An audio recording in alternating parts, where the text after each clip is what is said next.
will happen to all companies, online and offline, with the opening of Onpassive to the world. We stopped off at social media platforms like Facebook.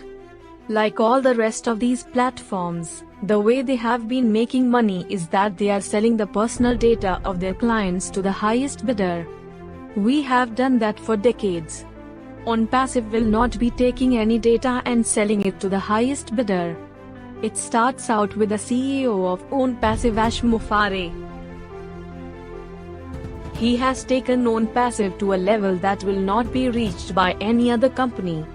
What a disruption of what we have been doing for decades upon decades. Now this man of integrity, we now must compete against. It is not fair, but it will be fair to the users of our products. For decades we have formed a monopoly on all the products that our users have been using. Now there's competition. The competition lies in our competing against other companies using and selling the products that Onpassive is marketing, only their products are better. The difference is that our business models have been surpassed by Onpassive's business model. Onpassive is a privately held company.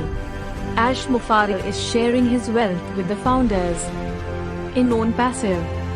That's extraordinary. We are stuck.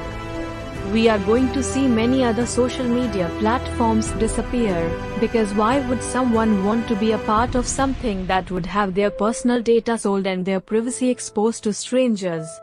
Onpassive has its own data center. It has a social platform that is at no cost to its users. It is called O-DIT. O-DIT is going to overpower those other social media platforms, creating a company unselfishly the way Mufareh has structured Onpassive to be brilliant. The social media platforms, must make as much money as possible because Onpassive is going to take a massive amount of business away from all these social media platforms. Wow! Now, what about the video conferencing that is number one called Zoom? Zoom has formed an incredible market because it filled the need that was created when the pandemic started.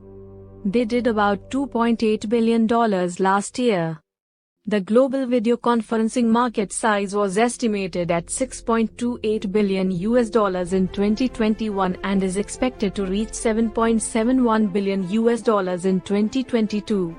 According to Fortune Business Insights, the global video conferencing market size is projected to reach $14.58 billion in 2029.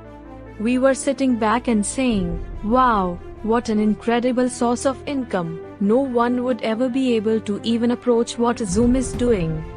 But we, CEOs, saw the flaws in Zoom.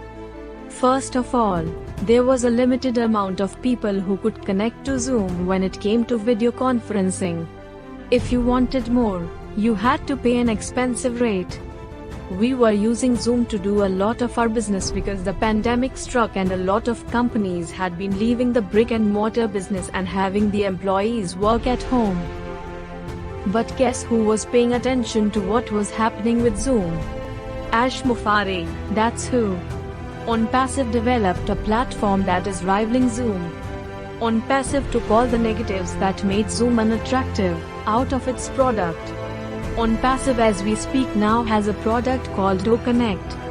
We do not know very much about this platform because there is not enough information. What we have been able to hear is that O-Connect will overtake and take most of the business when it comes to video conferencing. That's all we know.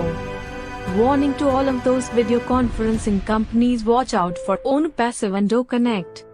We thought that this day would never happen, but it is going to. Is it too late to be a founder of Onpassive? We heard that it is too late, but Onpassive will open its doors to customers and resellers.